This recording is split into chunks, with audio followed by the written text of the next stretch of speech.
Back to Keep On Creating. I'm just Mike, and today we're going to jump into creating our own brush, a pattern brush in Illustrator. So what we're going to be using is the previous design that we created over the last few episodes, where we've gone from quite a basic design, adding a little bit more, adding a little bit more, and now we're going to be adding a little bit more using the pattern brush tool. So we're going to be making a border around it, so we don't have to actually go in and have to draw all those little elements and try to follow a curve. We're going to be making a custom brush to follow that curve or any other curve that you would like to make.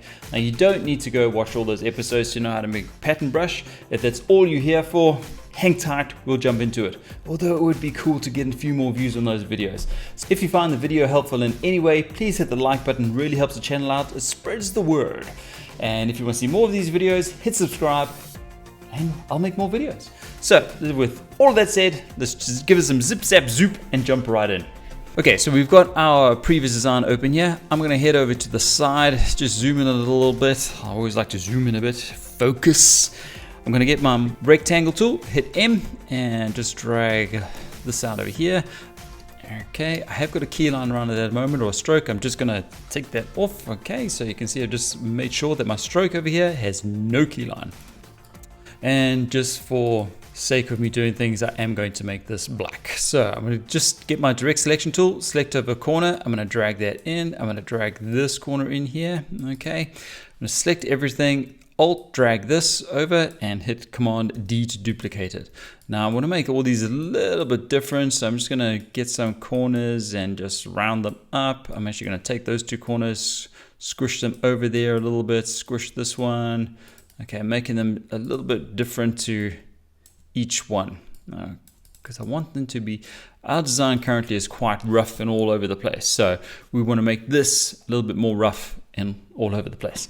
So let's select all three of those. I'm going to get my graphic styles up here. No, it's not graphic styles. Graphic styles, where have you gone? Okay, so I've got my graphic styles, which are these ones we've been using. I'll leave a link in the description below so you can have a look at them. I'm going to just select all of them, and I'm going to go for, let's go for this one. Yeah, so we want something quite distressed because it's going to be a heavy border, just for safety measure. Okay, we'll go with that one there. So it's kind of like distress that in a little bit. So you don't have to use this. You could distress it like what we've done in the previous videos, how we've distressed those up. You can take the long route round. I'm taking the short route.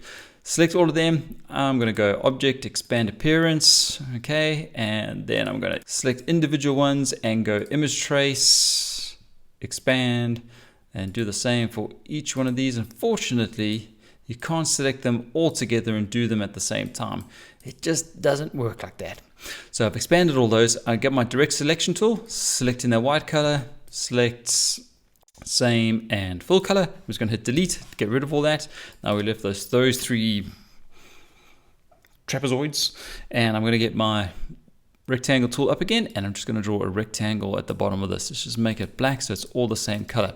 So you'll note what I've done is I've created these three shapes. Here's a space here, here's a space here, and technically this is going to be a space over here.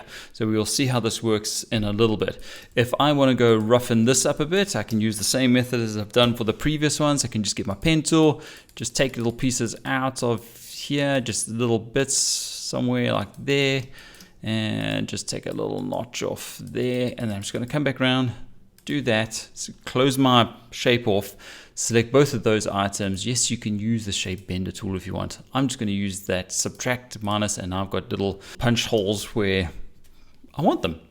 Okay, so we're going to get up a brushes window. This is the brushes window here. If you can't find it, window and brushes. Okay, that's where it is there. But you want this window open, it just makes things easier. You're going to click and drag over all your items there. I haven't united anything, I haven't grouped anything. Everything's fine at the moment how it is. I'm going to drag this, and I'm going to just drag it straight into my brushes window. And I'm going to select from this menu here, I'm going to select pattern brush. Okay, hit OK. And you can see it gives us this pattern here. Now, obviously, it's whichever way you're using this, you've got corners you've got to think about and everything. So normally it comes up and it selects it quite well. If you want something different, like a corner, something like this, how you want it, you can see how it's split over there. I'm happy with how it's sliced that corner over there. Your flatters or your straights is normally always correct. You'll see this little corner here is missing, and you can select one of these which best suits you. I like this one where I've got the complete shape in the corner, so I'm going to click on that, and you can see it fills in that little slot there. What's very important here is if you go to the colorization. Now you can't color this unless we put it onto tints. So if I say tints, now we can select what color that can be from our swatches when we're ready. So I'm going to go okay. Okay, so there is our brush, and it's created in here. It looks a bit weird. Here's the part there, and it's showing you one of the joints. So whatever you do, if you've got something distressed like this, do not click on this button unless you want to see some serious rampage. Just go ahead and try it. Well, I'll see you after you make a sandwich, because that's going to take a long time. Okay, so let's head over to our design. And I'm just going to put a nice stroke around this whole thing. So let's make this stroke our cream color. So I've just made our stroke a cream, and I'm going to get our marquee tool again. Just going to make this really easy. I'm just going to draw a big rectangle around this whole thing. I'm going to take these two corners, just using my direct selection tool, round it up like that. And you can see it needs to drop down a bit. So I'm going to just drop this down. So I'm like there-ish. And just get this part here, and I'm going to take this up. Now you'll notice this at the moment is actually a stroke. Okay, so this outline that we have here is a stroke. If I go down here and select our custom stroke, isn't that cool? It's a bit big, but it's there. So we can adjust the stroke size of this. I'm just going to go, let's go 0.3. And you can see it takes it down a bit. So you can scale this all the way down if you want to, if you want something very, very fine. We probably want, I'm thinking that 0.3 or 0.25. That looks pretty good. So if you wanted to just now select this, expand it up a little bit, you can drag this up or down, whatever, and it just keeps on taking on the shape that you want. So if I basically come down here and I want this shape now to run around this, I don't have to try and draw all these little rectangles around the shape over there. I can just go P, and make another node there, make another node here. Oops, I just got to select the actual line. Make a node there, make a node there, and make a node there. I can just drag these two nodes up, and now it just goes around. So I can even round those two corners if I want. And you see it actually rounds the corners. So you can do whatever you like. And that's how basic it is to actually make a pattern. As long as your shape ends where it can start again. So you just have to be mindful of where it ends and starts. So if I zoom in here and say we wanted to add a dotted line along here. So say you wanted almost like a stitch line look, then you could, we'll just get the pen tool up. I'm going to draw a line from here to here. Okay, and I'm going to make this black so we can see it. Let's just make the stroke quite thick. Remember, it's too small to actually see. I'm going to round both those corners. Now, what I'm saying is where it has to end where it starts. So I'm just going to get my ruler tool. I'm going to put my ruler there. So it's going to snap to that point. I'm going to get this ruler. I'm going to snap to that point. Then I'm going to get my direct selection tool. I'm going to drag this out, and I'm going to drag this back in so it snaps to that point. It's likewise here. I want these points to end exactly where they are ending and starting. I'm going to select this. Let's make a dash line. If you want the gap to be a little bit larger, a gap of, let's say 20, make the gap a little bigger. We can even double that, go 30. And now if I select that, I'm going to go Object, Expand Appearance. Okay, and I'm going to do that expand over here again. I'm going to go there. Now I'm just going to cut off these little end pieces so I can do that. And we use the shape builder tool. So I'm just going to get that. I'm going to minus this off. I'm going to be a good boy. And then I'm going to select that. I'm going to minus that. Sometimes I find the Pathfinder is a little bit quicker for me, but I'll go with the new stuff. I'll try to be new age.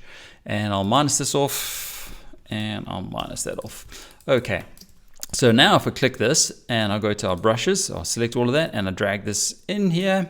I'm going to go back to my pattern brush, go OK, and I'll just select this corner over here. Remember to make it just tints. You go OK. Okay, so that's our new one down here. If I select this and now I select our new one, there's our new one with a line running all the way around it. So you can basically make whatever squiggles you want and it'll just paint it up. Isn't that cool? So let's just to finish this design off, I'm just going to expand this out a little bit. So I'm just expanding that stroke just to give us a little bit of space. Probably drawing this off a little bit off center. Just bring it in there somewhere. Then I'm going to select this lightning bolt. I'm going to copy it. Well, I'm going to bring it to the front, copy it, paste behind it, make it black. And let's just drop it down a little bit so it gives us a little bit of space under there.